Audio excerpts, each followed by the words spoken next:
Welcome back to the IBFP. Here's your host, Boxing New.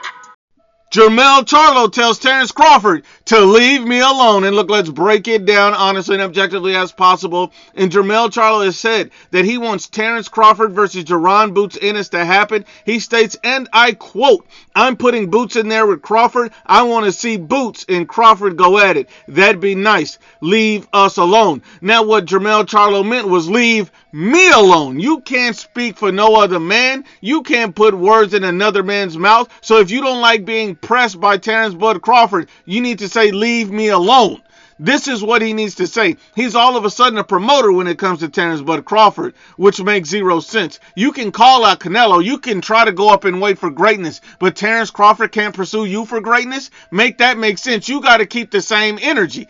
Think about this. Jaron Boots Ennis versus Terence Crawford, that's an excellent fight.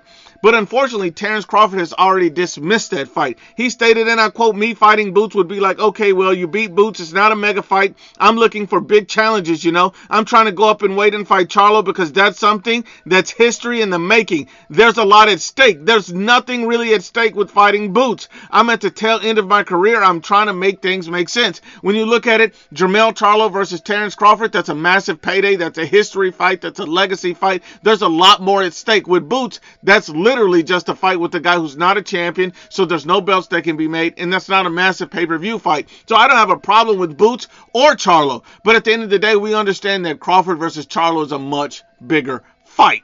Not only that, you see Jermell Charlo doesn't like constantly being asked about Terence Bud Crawford. He doesn't like the fact that when Errol Spence got cooked, Terence Crawford was putting a foot on his neck by screaming at him ringside. At the end of the day, Jermell Charlo simply is trying to be a promoter and not want any smoke with Terence Bud Crawford.